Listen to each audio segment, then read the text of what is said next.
Atom का possible structure कैसा होता है? कैसा होता है बोर का एटॉमिक मॉडल? सिलिकॉन एटम का स्ट्रक्चर कैसा दिखता है? एनर्जी लेवल डायग्राम का कॉन्सेप्ट क्या है? एनर्जी बैंड्स कितने टाइप के होते हैं? सॉलिड्स के रिस्पेक्ट में इंपॉर्टेंट एनर्जी बैंड्स कौन से होते हैं? वैलेंसी बैंड्स की पोजीशन एनर्जी लेवल डायग्राम में कहाँ होती है? कंडक्शन बैंड्स वैलेंसी बैंड से किस तरह से डिफर होते हैं? फॉरबिडन एनर्जी गैप का लॉजिक क्या है? सॉलिड्स एंड एनर्जी बैंड्स का क्लासिफिकेशन क्या है? क्या होते हैं इंसुलेटर्स? कंडक्टर्स इंसुलेटर्स से किस तरह से डिफर होते हैं? सेमीकंडक्टर की इंपॉर्टेंट प्रॉपर्टीज क्या होती हैं? सेमीकंडक्टर मटेरियल के लिए सिलिकॉन को वाइडली यूज किया जाता है, ऐसा क्यों? सिलिकॉन एटम में कौन से एनर्जी बैंड्स होते हैं? रूम टेम्परेचर पर सेमीकंडक्टर वर्चुअली एक इंसुलेटर की तरह बिहेव करता है, क्यों? डायमंड इंसुलेटर की तरह बिहेव करता है, इसके पीछे का रीजन क्या है? टेम्परेचर इंक्रीज करने पर सेमीकंडक्टर में फॉरबिडन एनर्जी गैप वेरी करता है, इसके पीछे का लॉजिक क्या है? सेमीकंडक्टर विजिबल लाइट के लिए ओपेक होते हैं, क्यों? रूम टेम्परेचर पर कौन से चार्ज कैरियर्स अकर होते हैं?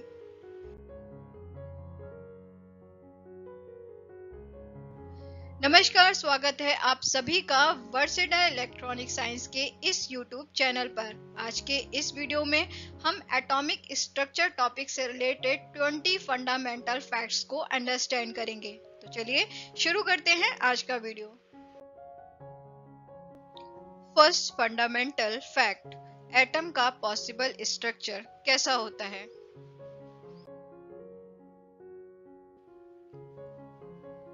इलेक्ट्रॉनिक्स इंजीनियरिंग के लिए एटॉमिक स्ट्रक्चर की स्टडी इम्पोर्टेंट है। ये बात अलग है कि एटम का साइज इतना छोटा होता है कि मोस्ट पावरफुल माइक्रोस्कोप को यूज करने के बाद भी एटम को देखना वर्चुअली इम्पॉसिबल होता है। यही रीजन है कि एटम के स्ट्रक्चर को स्टडी करने के लिए इनडायरेक्ट मेथड को एम्प्लॉय किया जाता है। यहाँ पर हीलियम एटम के साइज को कंपेयर किया जा रहा है टेनिस बॉल के साइज से, एंड टेनिस बॉल के साइज को कंपेयर किया जा रहा है अर्थ के साइज से। इस कंपैरिजन से आप समझ सकते हैं कि एटम का साइज कितना छोटा होता है। इनडायरेक्ट मेथड में एटम की प्रॉपर्टीज को एक्सपेरिमेंटली स्टडी किया जाता है। एटम की प्रॉपर्टीज को एक्सपेरिमेंटली स्टडी करने के बाद एक गैस मेड किया जाता है जो रिगार्डिंग होता है एटम के पॉसिबल स्ट्रक्चर के। एटम के इस पॉसिबल स्ट्रक्चर का उन प्रॉपर्टीज को सेटिस्फाई करना जरूरी होता है जिन्हें एक्सपेरिमेंटली स्टडी किया था। कौन सी प्रॉपर्टीज? एटम की प्रॉपर्टीज।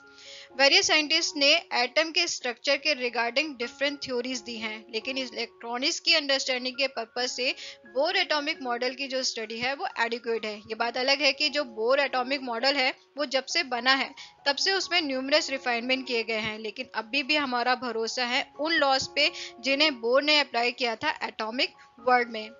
बोर एटॉमिक मॉडल जिसके सेंट्रल में होता है न्यूक्लियस, इस सेंट्रल न्यूक्लियस के सराउंडिंग में होते हैं डिफरेंट पाथ जिन्हें हम ऑर्बिट्स भी कहते हैं। ये डिफरेंट पाथ और ऑर्बिट जिसमें रिवॉल्व करते हैं इलेक्ट्रॉन। ये डिफरेंट पाथ और ऑर्बिट जैसे जैसे सेंट्रल न्यूक्लियस से दूर जाते जाते हैं वैसे वैसे इन ऑर्बिट्स की जो एनर्जी है वो इंक्रीज करती जाती है। हर ऑर्बिट से लोअर ऑर्बिट में जाने पर फोटोन इमिट होता है जिसकी एनर्जी होती है E=h²। Second fundamental fact, bore atomic model. Niels Bohr जो कि एक डेनिश फिजिसिस्ट थे, उन्होंने 1913 में एटॉमिक स्ट्रक्चर का एक क्लियर एक्सप्लेनेशन दिया। उनके अकॉर्डिंग जो एटम होता है वो कंसिस्ट करता है पॉजिटिवली चार्ज न्यूक्लियस को। पॉजिटिवली चार्ज न्यूक्लियस जिसमें होते हैं प्रोटॉन्स एंड न्यूट्रॉन्स। प्रोटॉन्स जिन पे पॉजिटिव चार्ज होता है, न्यूट्रॉन्स जिन पर कोई चार्ज नहीं होता। इस पॉजिटिवली चार्ज न्यूक्लियस के around negatively charge electrons revolve करते हैं। नेगेटिवली चार्ज इलेक्ट्रॉन्स रिवॉल्व करते हैं कहाँ? इस पॉजिटिवली चार्ज सेंट्रल न्यूक्लियस के सराउंडिंग में प्रेजेंट डिफरेंट पाथ जिन्हें हम ऑर्बिट्स भी कहते हैं। इन ऑर्बिट्स की जो शेप होती है वो सर्कुलर शेप होती है। डिफरेंट सर्कुलर ऑर्बिट्स में ये नेगेटिवली चार्ज इलेक्ट्रॉन्स इस सेंट्रल पॉजिटिवली चार्ज न्यूक्लियस के सराउंडिंग में रिवॉल्व करते हैं। ये जो इलेक्ट्रॉन्स होते हैं वो सिर्फ सर्टेन परमिटेड ऑर्बिट में ही न्यूक्लियस के अराउंड रिवॉल्व कर सकते हैं। सर्टेन परमिटेड ऑर्बिट्स मतलब वो ऑर्बिट जिनकी सर्टेन रेडियस होती है। इन सर्टेन परमिटेड ऑर्बिट्स के अलावा किसी भी रैंडम ऑर्बिट्स में इलेक्ट्रॉन रिवॉल्व नहीं कर सकते। ईच परमिटेड ऑर्बिट यानी कि वो ऑर्बिट जिसमें इलेक्ट्रॉन रिवॉल्व कर सकते हैं सेंट्रल न्यूक्लियस के सराउंडिंग में। उस ईच परमिटेड ऑर्बिट में प्रेजेंट जो इलेक्ट्रॉन्स होते हैं उन इलेक्ट्रॉन्स की एनर्जी का अमाउंट एक सर्टेन फिक्स अमाउंट होता है। ऑर्बिट जब लार्जर रेडियस का होता है यानी कि ऑर्बिट जब लार्जर होता है तो उस लार्जर ऑर्बिट में प्रेजेंट इलेक्ट्रॉन्स की जो एनर्जी होती है वो भी ग्रेटर होती है। एटम में प्रेजेंट इलेक्ट्रॉन्स को जब एडिशनल एनर्जी प्रोवाइड की जाती है हीट या लाइट के फॉर्म में तो एटम में प्रेजेंट जो इलेक्ट्रॉन होते हैं वो हायर ऑर्बिट में लिफ्ट कर जाते हैं। एटम में प्रेजेंट इलेक्ट्रॉन जब हायर ऑर्बिट में लिफ्ट करते हैं एडिशनल एनर्जी को प्रोवाइड करने पर तो एटम की उस स्टेट को कहते हैं स्टेट ऑफ एक्साइटेशन। एटम की ये जो स्टेट होती है स्टेट ऑफ एक्साइटेशन ये ज्यादा लॉन्ग टाइम तक नहीं रहती है, जल्दी ही इलेक्ट्रॉन वापस अपनी ओरिजिनल लोअर ऑर्बिट में आ जाता है। उस कंडीशन में इलेक्ट्रॉन जो होता है उस एक्वायर्ड एनर्जी को वापस कर देता है। कौन सी एक्वायर्ड एनर्जी? जिसको लेकर वो हायर ऑर्बिट में मूव किया था उस एक्वायर्ड एनर्जी को वापस कर देता है हीट की फॉर्म में, लाइट की फॉर्म में या फिर रेडिएशन की फॉर्म में।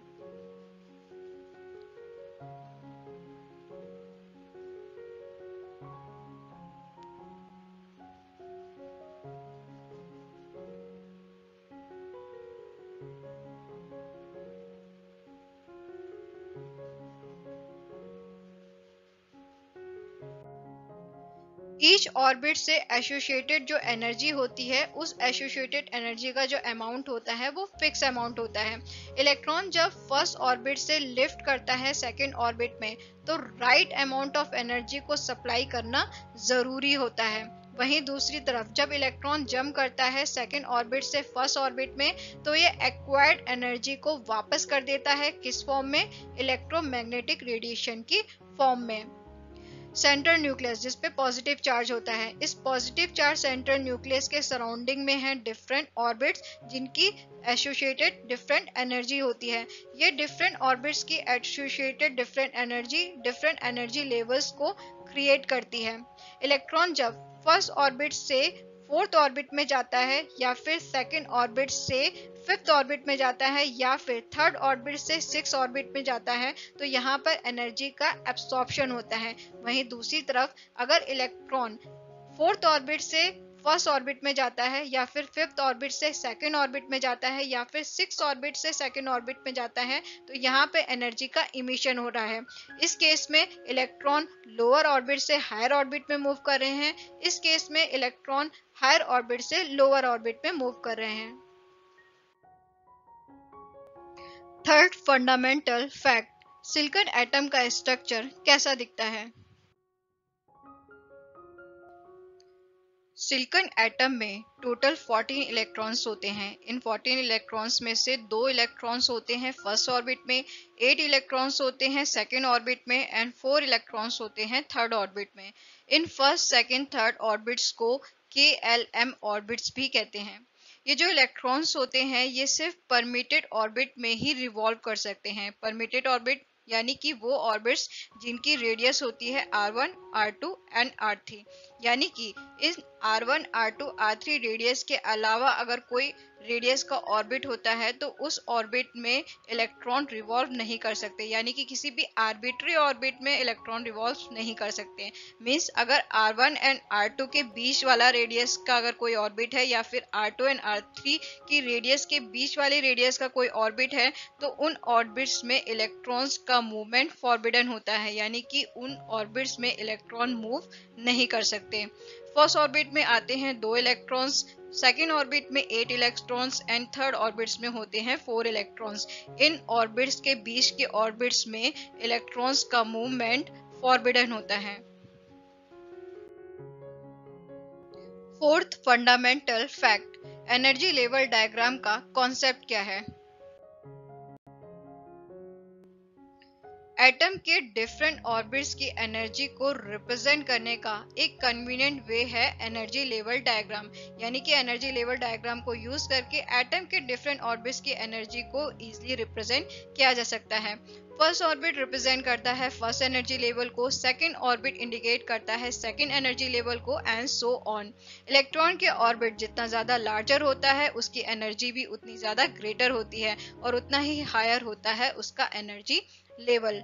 एनर्जी लेवल डायग्राम जो ऑर्बिटल एनर्जी लेवल का सिस्टमैटिकल रिप्रेजेंटेशन होता है। फर्स्ट ऑर्बिट इंडिकेट करता है फर्स्ट एनर्जी लेवल को, second orbit second energy level को, third orbit third energy level को and fourth orbit fourth energy level को। इलेक्ट्रॉन जब लोअर एनर्जी लेवल से हायर एनर्जी लेवल में जाता है तो एनर्जी का एब्सॉर्प्शन होता है, वहीं इलेक्ट्रॉन हायर एनर्जी लेवल से जब लोअर एनर्जी लेवल में जाता है तो एनर्जी का इमिशन होता है। Energy level diagram systematical representation of orbital energy level. ये क्लियर है कि जो आउटर ऑर्बिट होता है उसमें जो इलेक्ट्रॉन्स प्रेजेंट होते हैं वो मोर एनर्जी को प्रोसेस करते हैं as comparison to inner orbit electrons. इस केस में जो टोटल ऑर्बिट्स हैं वो 6 ऑर्बिट्स हैं और इन 6 ऑर्बिट्स के करस्पॉन्डिंग जो एनर्जी लेवल है वो 6 है। जो फर्स्ट ऑर्बिट है यानी कि जो सबसे इनर मोस्ट ऑर्बिट है, उस इनर मोस्ट ऑर्बिट्स में प्रेजेंट इलेक्ट्रॉन की एनर्जी सबसे लोएस्ट है और जो 6 ऑर्बिट है यानी कि जो सबसे आउटर मोस्ट ऑर्बिट है, उस आउटर मोस्ट ऑर्बिट में प्रेजेंट इलेक्ट्रॉन की एनर्जी सबसे हाईएस्ट है। Fifth fundamental fact, energy bands कितने टाइप्स के होते हैं?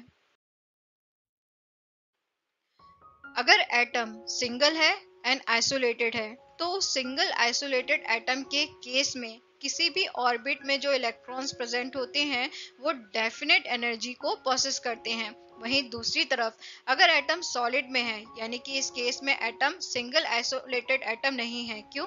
क्योंकि एटम के सराउंडिंग में और भी एटम्स हैं जिसकी वजह से ये जो एटम होता है ये ग्रेटली इन्फ्लुएंस हो जाता है क्लोजली पैक नेबरिंग एटम से, जिसका रिजल्ट ये होता है कि किसी भी ऑर्बिट में जो इलेक्ट्रॉन्स प्रेजेंट होते हैं वो डेफिनेट एनर्जी को प्रोसेस ना करके रेंज ऑफ एनर्जीज को प्रोसेस करते हैं और इस रेंज ऑफ एनर्जीज को रिप्रेजेंट किया जाता है एनर्जी बैंड से। यानी कि जो एनर्जी बैंड होते हैं ये कॉम्बिनेशन होते हैं डिफरेंट एनर्जीज का। आइसोलेटेड एटम के केस में फर्स्ट ऑर्बिट रिप्रेजेंट करता है फर्स्ट एनर्जी लेवल को, सेकंड ऑर्बिट रिप्रेजेंट करता है सेकंड एनर्जी लेवल को, थर्ड ऑर्बिट रिप्रेजेंट करता है थर्ड एनर्जी लेवल को, fourth orbit fourth energy level को and fifth orbit fifth energy level को। वहीं दूसरी तरफ अगर ये एटम सिंगल आइसोलेटेड एटम नहीं है तो first orbit first energy level को यानी कि एक डेफिनेट एनर्जी लेवल को रिप्रेजेंट ना करके रेंज ऑफ एनर्जीज को रिप्रेजेंट करता है और इस रेंज ऑफ एनर्जीज को रिप्रेजेंट किया जाता है एनर्जी बैंड से। एटम जब सॉलिड में होता है तो इसमें 3 टाइप के एनर्जी बैंड्स होते हैं, valency band, conduction band and forbidden band. ये जो फॉरबिडन बैंड होता है ये एनर्जी गैप होता है valency band and conduction band के बीच का। वैलेंसी बैंड जो नंबर ऑफ एनर्जी लेवल्स का कॉम्बिनेशन है, कंडक्शन बैंड भी नंबर ऑफ एनर्जी लेवल्स का कॉम्बिनेशन है। एटम जब सॉलिड में होता है तो किसी भी ऑर्बिट में प्रेजेंट जो इलेक्ट्रॉन है उसकी रेंज ऑफ एनर्जीज हो सकती हैं। इस रेंज ऑफ एनर्जीज को एनर्जी बैंड कहते हैं। फॉर एग्जांपल फर्स्ट ऑर्बिट में जो इलेक्ट्रॉन्स होते हैं उनकी स्लाइटली डिफरेंट एनर्जीज होती हैं। क्यों? क्योंकि इस ऑर्बिट में प्रेजेंट कोई भी दो इलेक्ट्रॉन सेम चार्ज एनवायरनमेंट को नहीं देखते यानी कि सेम चार्ज एनवायरनमेंट को फील नहीं करते। फर्स्ट ऑर्बिट में मिलियंस ऑफ इलेक्ट्रॉन्स होते हैं जिसकी वजह से जो स्लाइटली डिफरेंट एनर्जी लेवल्स हैं वो एक बैंड को फॉर्म करते हैं जिसे हम कहते हैं फर्स्ट एनर्जी बैंड। इस फर्स्ट ऑर्बिट में प्रेजेंट जो इलेक्ट्रॉन्स होते हैं उनका इस फर्स्ट एनर्जी बैंड में कोई भी एनर्जी रेंज हो सकती है। इसी तरह सेकेंड ऑर्बिट में प्रेजेंट जो इलेक्ट्रॉन्स होते हैं उनका इस सेकेंड एनर्जी बैंड में कोई भी एनर्जी रेंज हो सकती है। इंटर एटॉमिक सेपरेशन, एटम्स के बीच का separation. First electron energy band जो 12 स्टेट से बना होता है, यहीं पे सेकेंड इलेक्ट्रॉन एनर्जी बैंड ये अगेन 12 स्टेट से बना है। ये जो 12 स्टेट्स हैं ये 12 स्टेट्स हैं individually allowed energy states. First electron state, second electron state. Sixth fundamental fact, solid में इंपॉर्टेंट एनर्जी बैंड्स कौन से होते हैं? एटम्स जब सॉलिड में होते हैं तो जो individual KLM extra energy levels होते हैं आइसोलेटेड एटम के वो कन्वर्टेड हो जाते हैं कॉरस्पॉन्डिंग एनर्जी बैंड्स में। वैसे तो सॉलिड्स में नंबर ऑफ एनर्जी बैंड्स होते हैं लेकिन उन नंबर ऑफ एनर्जी बैंड्स में से कुछ एनर्जी बैंड इंपॉर्टेंट होते हैं जैसे valency band, conduction band, forbidden energy band. इस फॉरबिडन एनर्जी बैंड को फॉरबिडन एनर्जी गैप भी कहते हैं। Valency band, conduction band and forbidden energy gap. Seventh fundamental fact, valency bands. Valency electrons जिस range of energies वाले energy band को process करते हैं, उस एनर्जी बैंड को वैलेंसी बैंड कहते हैं। वैलेंसी इलेक्ट्रॉन्स वो इलेक्ट्रॉन्स होते हैं जो एटम के आउटर मोस्ट ऑर्बिट में होते हैं। एटम जब नॉर्मल स्टेट में होता है तो उस नॉर्मल स्टेट वाले एटम में जो वैलेंसी बैंड में प्रेजेंट इलेक्ट्रॉन्स होते हैं, उन इलेक्ट्रॉन्स की एनर्जी हाईएस्ट एनर्जी होती है। ये जो वैलेंसी बैंड होते हैं ये या तो कंप्लीटली फील्ड होते हैं या फिर पार्शियली फील्ड होते हैं।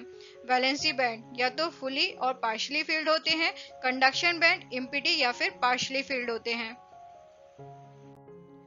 फॉर एग्जाम्पल, जो इनर्ट गैसेस और नोबल गैसेस होती हैं उन केस में जो वैलेंसी बैंड होता है वो फुल होता है, जबकि अदर मटेरियल्स में जो वैलेंसी बैंड होता है वो सिर्फ पार्शियली फिल्ड होता है। ये जो पार्शियली फिल्ड वैलेंसी बैंड होता है ये मोर इलेक्ट्रॉन्स को अकोमोडेट कर सकता है।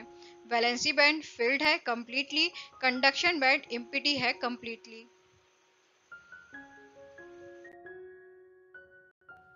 Eighth fundamental fact, conduction bands. Certain materials like metals के अंदर जो एटम्स प्रेजेंट होते हैं, उन एटम्स में प्रेजेंट वैलेंसी इलेक्ट्रॉन्स अपने न्यूक्लियस से लूजली अटैच होते हैं। इवन ऑर्डिनरी टेम्परेचर पर भी कुछ वैलेंसी इलेक्ट्रॉन्स न्यूक्लियस से डिटैच होकर फ्री इलेक्ट्रॉन्स बन जाते हैं। इनफैक्ट ये जो फ्री इलेक्ट्रॉन्स होते हैं यही फ्री इलेक्ट्रॉन्स करंट कंडक्शन के लिए रिस्पॉन्सिबल होते हैं, जिस वजह से इन फ्री इलेक्ट्रॉन्स को कंडक्शन इलेक्ट्रॉन्स भी कहते हैं।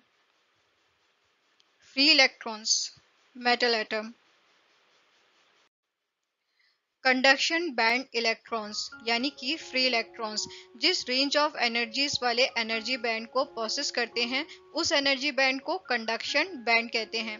कंडक्शन बैंड में जितने भी इलेक्ट्रॉन्स होते हैं वो फ्री इलेक्ट्रॉन्स होते हैं। अगर किसी सब्सटेंस में कंडक्शन बैंड इम्पिडी है, इसका मतलब ये हुआ कि उस सब्सटेंस में करंट कंडक्शन पॉसिबल नहीं है। जनरली इंसुलेटर मटेरियल के केस में जो कंडक्शन बैंड होता है वो इम्पिटी होता है, जबकि कंडक्टर मटेरियल के केस में कंडक्शन बैंड पार्शियली फिल्ड होता है।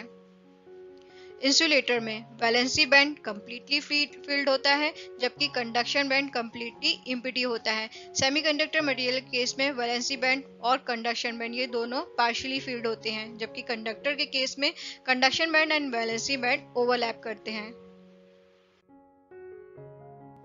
Ninth fundamental fact, forbidden energy gap.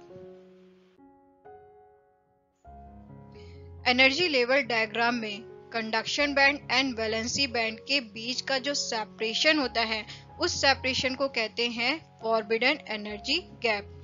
Solid में कोई भी इलेक्ट्रॉन इस फॉरबिडन एनर्जी गैप में स्टे नहीं कर सकता। क्यों? क्योंकि इलेक्ट्रॉन स्टे करता है एनर्जी स्टेट में, और इस फॉरबिडन एनर्जी गैप में कोई भी एनर्जी स्टेट अलाउ नहीं होती है। Valency band and conduction band के बीच का सेपरेशन है ये forbidden energy band. Inner band जो कंप्लीटली फील्ड होते हैं, वैलेंसी बैंड जो फुली और पार्शियली फील्ड होते हैं, कंडक्शन बैंड जो इम्पिटी और पार्शियली फील्ड होते हैं। Band energy, forbidden energy gap की जो विड्थ होती है, ये विड्थ मेजर करती है कि वैलेंसी इलेक्ट्रॉन्स एटम के न्यूक्लियस से कितना बॉन्डेड है। अगर फॉरबिडन एनर्जी गैप ग्रेटर होता है तो इसका मतलब ये हुआ कि वैलेंसी इलेक्ट्रॉन्स न्यूक्लियस से मोर टाइटली बाउंड है। इलेक्ट्रॉन्स को वैलेंसी बैंड से कंडक्शन बैंड में पुश करने के लिए एक्सटर्नल एनर्जी को सप्लाई करना जरूरी होता है, और ये एक्सटर्नल एनर्जी इक्वल होती है फॉरबिडन एनर्जी गैप के। फॉरबिडन एनर्जी गैप अगर ज्यादा है तो इसका मतलब ये हुआ कि वैलेंसी इलेक्ट्रॉन न्यूक्लियस से मोर टाइटली अटैच है। उस केस में ज्यादा एक्सटर्नल एनर्जी की रिक्वायरमेंट होगी इलेक्ट्रॉन्स को वैलेंसी बैंड से कंडक्शन बैंड में पुश करने के लिए। वहीं दूसरी तरफ अगर फॉरबिडन एनर्जी गैप कम है तो इसका मतलब ये हुआ कि वैलेंसी इलेक्ट्रॉन न्यूक्लियस से लूजली अटैच है। उस केस में कम एक्सटर्नल एनर्जी की रिक्वायरमेंट होगी इलेक्ट्रॉन्स को वैलेंसी बैंड से कंडक्शन बैंड में पुश करने के लिए। 10th fundamental fact, solids and energy bands का क्लासिफिकेशन क्या होता है? सॉलिड्स के बिहेवियर में जो डिफरेंस होता है इलेक्ट्रिकल कंडक्टिविटी के रिगार्ड्स, उस डिफरेंस को ब्यूटीफुली एक्सप्लेन किया जा सकता है एनर्जी बैंड्स के टर्म्स में। लोअर एनर्जी बैंड्स में जो इलेक्ट्रॉन्स होते हैं वो एटम के न्यूक्लियस से टाइटली बाउंड होते हैं, जिसकी वजह से वो कंडक्शन प्रोसेस में कोई रोल प्ले नहीं करते। सॉलिड्स का जो क्लासिफिकेशन होता है एनर्जी बैंड्स के टर्म्स में वो होता है as an insulator, semiconductor and conductor. यानी कि जो सॉलिड है उन्हें क्लासिफाई किया जा सकता है as a insulator, semiconductor and conductor. जो एनर्जी बैंड्स होते हैं वो इंसुलेटर में होते हैं valency band, conduction band and बीच में फॉरबिडन एनर्जी बैंड। इसी तरह सेमीकंडक्टर में भी valency band, conduction band and बीच में फॉरबिडन एनर्जी बैंड। जबकि कंडक्टर में valency band and conduction band के ओवरलैप की वजह से यहाँ पर जो फॉरबिडन एनर्जी बैंड होता है वो 0 हो जाता है। वेरियस सॉलिड्स में इलेक्ट्रिकल बिहेवियर की डिस्कवरी में valency band and conduction band particularly important होते हैं। अगर सॉलिड अगर एज ए इंसुलेटर है तो वहां पर जो वैलेंसी बैंड होता है वो कम्प्लीटली फिल्ड होता है, कंडक्शन बैंड कम्प्लीटली एम्प्टी होता है। वहीं अगर सॉलिड एज ए सेमीकंडक्टर है तो वहां पे वैलेंसी बैंड और कंडक्शन बैंड पार्शियली फिल्ड होते हैं। जबकि सॉलिड कंडक्टर होता है तो उस केस में valency band and conduction band overlap करते हैं, जिसकी वजह से फॉरबिडन एनर्जी बैंड 0 होता है। कंडक्टर के केस में जो एनर्जी गैप होता है यानी कि जो फॉरबिडन एनर्जी गैप यानी कि जो बैंड गैप होता है वो 0 होता है। 0 बैंड गैप होने की वजह से valency band and conduction band एक दूसरे से ओवरलैप करते हैं। ओवरलैप की वजह से यहाँ पर फ्री इलेक्ट्रॉन यानी कि जो कंडक्शन इलेक्ट्रॉन होते हैं वो ज्यादा होते हैं। कंडक्शन इलेक्ट्रॉन वो होते हैं जो कंडक्शन प्रोसेस के लिए रिस्पॉन्सिबल होते हैं। इसका मतलब ये हुआ कि कंडक्टर की कंडक्टिविटी ज्यादा होती है। वहीं दूसरी तरफ इंसुलेटर के केस में जो एनर्जी गैप होता है यानी जो फॉरबिडन एनर्जी गैप होता है यानी कि जो बैंड गैप होता है वो मोर देन 3 इलेक्ट्रॉन वोल्ट होता है। बैंड गैप के मोर देन 3 इलेक्ट्रॉन वोल्ट होने की वजह से इंसुलेटर में जो फ्री इलेक्ट्रॉन यानी कि जो कंडक्शन इलेक्ट्रॉन होते हैं वो हार्डली पॉसिबल होते हैं, जिसकी वजह से इंसुलेटर की कंडक्टिविटी पुअर होती है।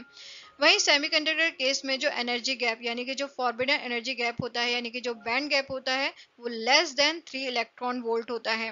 उसमें भी अगर जर्मेनियम सेमीकंडक्टर है तो उसमें जो एनर्जी गैप होता है वो 0.7 इलेक्ट्रॉन वोल्ट होता है। वहीं अगर सिलिकॉन सेमीकंडक्टर है तो उसमें एनर्जी गैप 1.1 इलेक्ट्रॉन वोल्ट होता है। इन दोनों में जर्मेनियम के अंदर जो एनर्जी गैप होता है वो कम होता है, जिसकी वजह से सेमीकंडक्टर में जो फ्री इलेक्ट्रॉन यानी कि जो कंडक्शन इलेक्ट्रॉन होते हैं वो इंसुलेटर से ज्यादा होते हैं, जिसकी वजह से सेमीकंडक्टर की कंडक्टिविटी इंसुलेटर से ज्यादा होती है लेकिन कंडक्टर से कम होती है। 11th fundamental fact, insulators. Insulators like would and glass वो सब्सटेंसेस होते हैं जो खुद में से इलेक्ट्रिक करंट के पासेस को अलाउ नहीं करते। एनर्जी बैंड के टर्म्स में इंसुलेटर के अंदर जो वैलेंसी बैंड होता है वो कंप्लीटली फुल होता है, जबकि कंडक्शन बैंड कंप्लीटली एम्प्टी होता है। इसका रीजन होता है एनर्जी गैप यानी कि फॉरबिडन एनर्जी बैंड का वेरी लार्ज होना, जो होता है मोर देन 3 इलेक्ट्रॉन वोल्ट और approximately 15 electron volt. Very large energy gap यानी कि very large forbidden energy band होने की वजह से इंसुलेटर मटेरियल में वैलेंसी इलेक्ट्रॉन्स को कंडक्शन बैंड में पुश करने के लिए वेरी हाई इलेक्ट्रिक फील्ड की रिक्वायरमेंट होती है। इस रीजन की वजह से इन इंसुलेटर मटेरियल की जो इलेक्ट्रिकल कंडक्टिविटी होती है वो एक्सट्रीमली स्मॉल होती है। ऑर्डिनरी कंडीशन में इंसुलेटर मटेरियल की इलेक्ट्रिकल कंडक्टिविटी को एज ए नील यानी कि एज ए 0 कंसीडर किया जा सकता है। रूम टेम्परेचर पर भी इन वैलेंसी इलेक्ट्रॉन्स को इनफ एनर्जी नहीं मिलती है कि वो इस फॉरबिडन एनर्जी बैंड जो अप्रोक्सीमेटली 15 इलेक्ट्रॉन वोल्ट होता है उसे क्रॉस करके कंडक्शन बैंड में पहुंच जाए। यानी कि रूम टेम्परेचर पर भी इंसुलेटर मटेरियल में कंडक्टिविटी नहीं होती। इंसुलेटर मटेरियल में जब टेम्परेचर को रेज किया जाता है यानी कि रूम टेम्परेचर से ज्यादा टेम्परेचर रेज किया जाता है तो इंसुलेटर मटेरियल में कुछ वैलेंसी इलेक्ट्रॉन्स को इनफ एनर्जी मिल जाती है कि वो फॉरबिडन एनर्जी बैंड जो अप्रोक्सीमेटली 15 इलेक्ट्रॉन वोल्ट होता है उसे क्रॉस करके कंडक्शन बैंड में पहुंच जाए। यही रीजन होता है कि इंसुलेटर के अंदर जो रेजिस्टेंस होता है वो टेम्परेचर के इंक्रीज करने पर डिक्रीज करता है। इंसुलेटर के अंदर जो रेजिस्टेंस होता है उसे एनटीसी यानी कि negative temperature coefficient of resistance कहते हैं। Temperature effect on material, temperature, resistance insulator के केस में, सेमीकंडक्टर के केस में एंड कंडक्टर के केस में। 12th fundamental fact, conductors. Conductors जैसे कॉपर, एल्युमिनियम वो सब्सटेंसेस होते हैं जो खुद में से इलेक्ट्रिक करंट के पासेस को अलाउ करते हैं। कंडक्टर्स मटेरियल के अंदर इलेक्ट्रिक करंट का जो पासेस होता है वो इजीली अलाउ होता है। क्यों? क्योंकि कंडक्टर्स मटेरियल के अंदर जो फॉरबिडन एनर्जी बैंड होता है वो जीरो होता है, जिसकी वजह से valency band and conduction band एक दूसरे को ओवरलैप करते हैं। इस ओवरलैपिंग की वजह से कंडक्शन बैंड में मोर नंबर के फ्री इलेक्ट्रॉन्स होते हैं। ये जो फ्री इलेक्ट्रॉन्स होते हैं ये रिस्पॉन्सिबल होते हैं करंट कंडक्शन के लिए। इस वजह से इन फ्री इलेक्ट्रॉन्स को कंडक्शन इलेक्ट्रॉन्स भी कहते हैं। एनर्जी बैंड के टर्म्स में valency band and conduction band जो होते हैं कंडक्टर के वो ओवरलैप करते हैं। इस ओवरलैपिंग की वजह से कंडक्टर के अक्रॉस एक स्लाइट पोटेंशियल डिफरेंस आ जाता है। इस स्लाइट पोटेंशियल डिफरेंस की वजह से फ्री इलेक्ट्रॉन्स जो कंडक्शन बैंड में होते हैं ये फ्री इलेक्ट्रॉन्स इलेक्ट्रिक करंट को कॉन्स्टिट्यूट करते हैं। कंडक्टर मटेरियल के इलेक्ट्रिकल बिहेवियर को मटेरियल के बैंड एनर्जी थ्योरी के द्वारा बहुत ही सेटिस्फाई तरह से एक्सप्लेन किया जा सकता है। 13 फंडामेंटल फैक्ट, सेमीकंडक्टर्स। सेमीकंडक्टर जैसे जर्मेनियम, सिलिकॉन वो सब्सटेंसेस होते हैं जिनकी electrical conductivity conductor and insulator के बीच होती है। मींस सेमीकंडक्टर मटेरियल की कंडक्टिविटी इंसुलेटर मटेरियल से तो ज्यादा होती है लेकिन कंडक्टर्स मटेरियल से कम होती है। एनर्जी बैंड के टर्म्स में देखें तो सेमीकंडक्टर मटेरियल में जो वैलेंसी बैंड होता है वो ऑलमोस्ट फील्ड होता है, जबकि जो कंडक्शन बैंड होता है वो ऑलमोस्ट एम्प्टी होता है।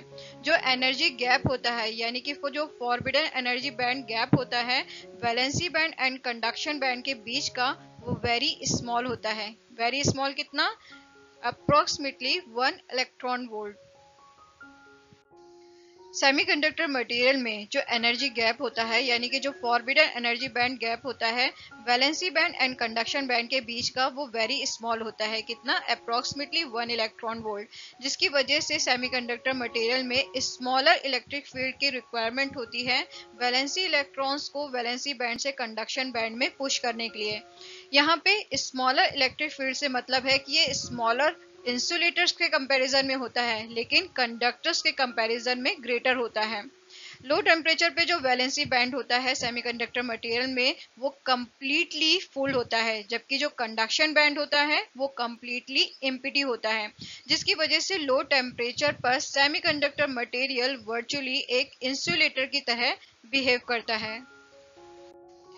सेमीकंडक्टर मटेरियल में रूम टेम्परेचर पर कुछ वैलेंसी इलेक्ट्रॉन्स मींस 10⁻10 एटम्स के लिए about 1 electron forbidden energy band को क्रॉस करके कंडक्शन बैंड में पहुंचते हैं, जिसकी वजह से सेमीकंडक्टर मटेरियल में रूम टेम्परेचर पर लिटिल कंडक्टिविटी होती है। जैसे जैसे टेम्परेचर इंक्रीज होता है वैसे वैसे ज्यादा valency electron forbidden energy band को क्रॉस करके कंडक्शन बैंड में पहुंचते हैं, जिसकी वजह से कंडक्टिविटी इंक्रीज करती है। सेमीकंडक्टर मटेरियल की जो इलेक्ट्रिकल कंडक्टिविटी होती है वो टेम्परेचर के राइज करने पर इंक्रीज करती है, जिसकी वजह से सेमीकंडक्टर मटेरियल में जो रेजिस्टेंस होता है वो negative temperature coefficient of resistance होता है। 14 फंडामेंटल फैक्ट, सेमीकंडक्टर मटेरियल के लिए सिलिकॉन को वाइडली यूज किया जाता है। क्यों?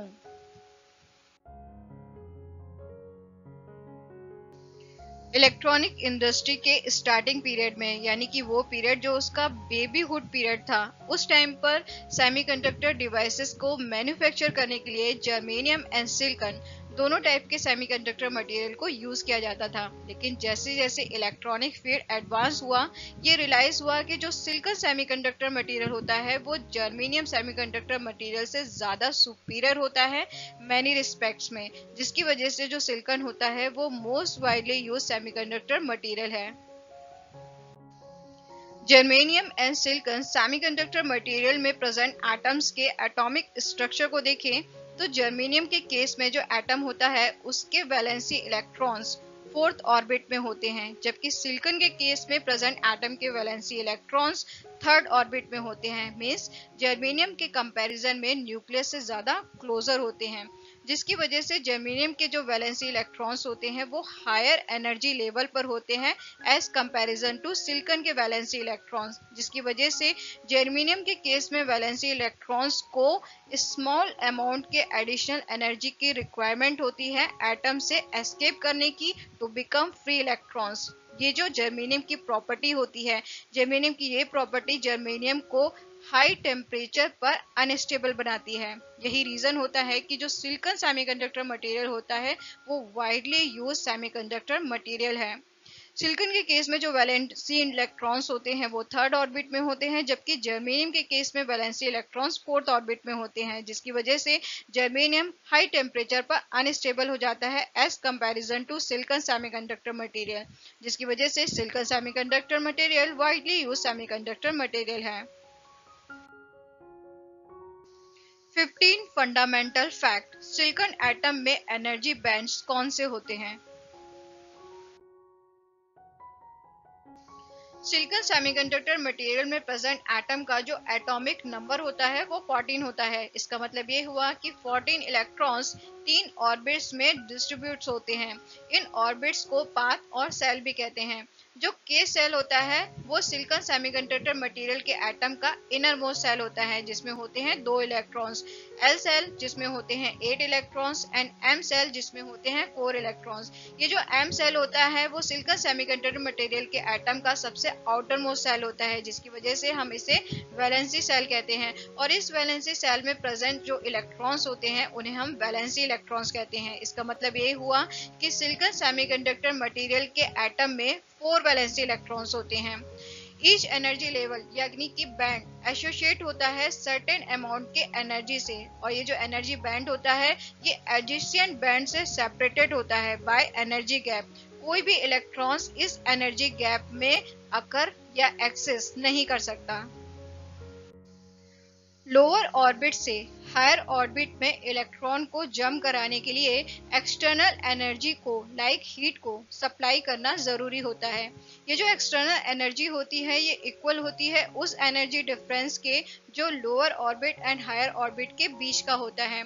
अगर वैलेंसी बैंड का एनर्जी लेवल 0.7 इलेक्ट्रॉन वोल्ट है एंड कंडक्शन बैंड का एनर्जी लेवल 1.8 इलेक्ट्रॉन वोल्ट है, तो वैलेंसी बैंड से वैलेंसी इलेक्ट्रॉन को कंडक्शन बैंड में जंप कराने के लिए जिस एक्सटर्नल एनर्जी की रिक्वायरमेंट होगी वो एक्सटर्नल एनर्जी होगी 1.8 minus 0.7 equal to 1.1 electron volt. ये जो 1.1 इलेक्ट्रॉन वोल्ट होता है ये फॉरबिडन एनर्जी बैंड गैप होता है in case of silicon semiconductor material. यानी कि सिलिकॉन एटम के केस में वैलेंसी बैंड होता है, कंडक्शन बैंड होता है and forbidden energy band gap होता है, जिसकी वैल्यू होती है 1.1 इलेक्ट्रॉन वोल्ट। सब्सटेंसेस के एनर्जी बैंड डायग्राम का डिस्क्रिप्शन वेरी इंपॉर्टेंट होता है साइंस एंड इंजीनियरिंग के मैनी फील्ड की अंडरस्टैंडिंग के लिए, including electronics field. Band energy inner band जो कंप्लीटली फील्ड होते हैं, ये इनर बैंड न्यूक्लियस के क्लोज होते हैं और ये करंट कंडक्शन प्रोसेस में पार्टिसिपेट नहीं करते। वैलेंसी बैंड जो फुली और पार्शियली फील्ड होते हैं, कंडक्शन बैंड जो इम्पिटी और पार्शियली फील्ड होते हैं। Valency band and conduction band के बीच का जो बैंड होता है उसे कहते हैं फॉरबिडन एनर्जी बैंड। इस फॉरबिडन एनर्जी बैंड में जो इलेक्ट्रॉन का स्टे है वो फॉरबिडन होता है, यानी कि जो फॉरबिडन एनर्जी बैंड होता है वो एनर्जी बैंड होता है जिसमें इलेक्ट्रॉन का स्टे फॉरबिडन होता है। 16 फंडामेंटल फैक्ट, रूम टेम्परेचर पर सेमीकंडक्टर वर्चुअली एक इंसुलेटर की तरह बिहेव करता है, क्यों?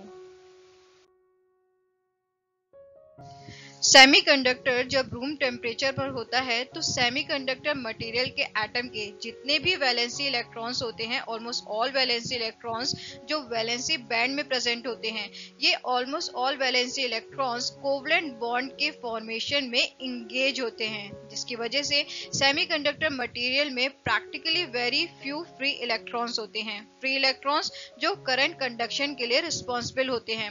वेरी फ्यू फ्री इलेक्ट्रॉन्स होने की वजह से सेमीकंडक्टर रूम टेम्परेचर पर वर्चुअली एक इंसुलेटर की तरह बिहेव करता है। 17 फंडामेंटल फैक्ट, डायमंड इंसुलेटर की तरह बिहेव करता है, क्यों?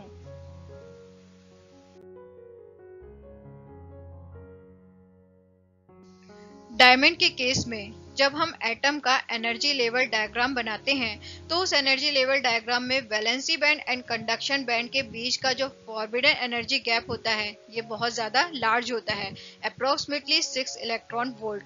इसकी वजह से रूम टेम्परेचर पर अवेलेबल जो थर्मल एनर्जी होती है वो थर्मल एनर्जी इतनी सफिशिएंट नहीं होती है कि वो वैलेंसी इलेक्ट्रॉन्स को वैलेंसी बैंड से कंडक्शन बैंड में एक्साइट कर सके, जिसकी वजह से कंडक्शन बैंड में फ्री इलेक्ट्रॉन्स अवेलेबल नहीं होते हैं। फ्री इलेक्ट्रॉन्स कौन से होते हैं? फ्री इलेक्ट्रॉन्स वो इलेक्ट्रॉन्स होते हैं जो करंट कंडक्शन के लिए रिस्पॉन्सिबल होते हैं। फ्री इलेक्ट्रॉन्स के एब्सेंस की वजह से जो डायमंड होता है वो इंसुलेटर की तरह बिहेव करता है। 18 फंडामेंटल फैक्ट, टेम्परेचर के इंक्रीज करने पर सेमीकंडक्टर का फॉरबिडन एनर्जी गैप वेरी करता है। इसके पीछे का लॉजिक क्या है?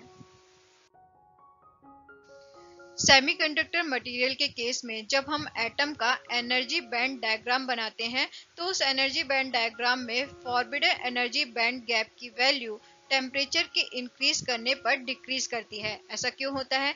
ऐसा इसलिए होता है क्योंकि टेम्परेचर के इंक्रीज करने पर मोर number of valency electrons valency band से कंडक्शन बैंड में मूव करते हैं, जिसकी वजह से फॉरबिडन एनर्जी बैंड गैप की जो विड्थ होती है वो डिक्रीज करती है टेम्परेचर के इंक्रीज करने पर। तो हम कह सकते हैं कि सेमीकंडक्टर मटेरियल के केस में टेम्परेचर के इंक्रीज करने पर फॉरबिडन एनर्जी गैप वेरी करता है। 19 fundamental fact, semiconductors visible light के लिए ओपेक होते हैं, क्यों? ओपेक का मतलब होता है non transparent means cloudy. Semiconductor material के केस में जब हम एटम का एनर्जी बैंड डायग्राम बनाते हैं तो उस एनर्जी बैंड डायग्राम में जो एनर्जी गैप होता है इस एनर्जी गैप की वैल्यू नियरली इक्वल होती है विजिबल लाइट के फोटोन के एनर्जी के, जिसकी वजह से सेमीकंडक्टर मटेरियल के केस में एटम के वैलेंसी इलेक्ट्रॉन्स इस विजिबल लाइट के फोटोन की एनर्जी को एब्सॉर्ब करके वैलेंसी बैंड से कंडक्शन बैंड में जंप कर जाते हैं। सेमीकंडक्टर मटेरियल के केस में जब एटम के वैलेंसी इलेक्ट्रॉन्स वैलेंसी बैंड से कंडक्शन बैंड में जंप कर जाते हैं विजिबल लाइट के फोटोन के एनर्जी को एब्सॉर्ब करके, तो उसका रिजल्ट ये होता है कि जो विजिबल लाइट होती है वो सेमीकंडक्टर से ट्रांसमिटेड नहीं होती है, जिसकी वजह से सेमीकंडक्टर विजिबल लाइट के लिए ओपेक होते हैं, यानी कि नॉन ट्रांसपेरेंट होते हैं, यानी कि क्लाउडी होते हैं। 20th फंडामेंटल फैक्ट, मटेरियल्स में रूम टेम्परेचर पर कौन से चार्ज कैरियर्स प्रेजेंट होते हैं? कंडक्टर मटेरियल के अंदर रूम टेम्परेचर पर free electrons charge carriers present होते हैं, तो वहीं सेमीकंडक्टर मटेरियल के अंदर रूम टेम्परेचर पर फ्री इलेक्ट्रॉन्स एंड होल्स दोनों टाइप के चार्ज कैरियर्स प्रेजेंट होते हैं। लेकिन इंसुलेटर मटेरियल के अंदर रूम टेम्परेचर पर कोई भी चार्ज कैरियर्स प्रेजेंट नहीं होता। Conductors means gold, silver, copper, iron, aluminium. Semiconductors means silicon, germanium, selenium, gallium arsenide. Insulators means glass, rubber, oil, plastic, diamond. Electrical resistance की वैल्यू लेफ्ट हैंड साइड में तो कम है लेकिन राइट हैंड साइड में ज्यादा है, मतलब कंडक्टर्स का जो इलेक्ट्रिकल रेजिस्टेंस होता है वो कम होता है, लेकिन इंसुलेटर के अंदर जो इलेक्ट्रिकल रेजिस्टेंस होता है वो ज्यादा होता है। सेमीकंडक्टर्स के अंदर इलेक्ट्रिकल रेजिस्टेंस की वैल्यू कंडक्टर से तो ज्यादा होती है लेकिन इंसुलेटर से कम होती है। तो ये थे 20 fundamental facts atomic structure topic से रिलेटेड। आज का ये वीडियो अगर आपको अच्छा लगा है तो इसे लाइक करिए, शेयर करिए, वर्सेटाइल इलेक्ट्रॉनिक साइंस के इस यूट्यूब चैनल को सब्सक्राइब करें और साथ में बेल आइकन को प्रेस करना जरूर याद रखिए ताकि आने वाले वीडियोस के नोटिफिकेशन आपको टाइम पर मिलते रहें। Keep learning, keep growing. Thanks for watching.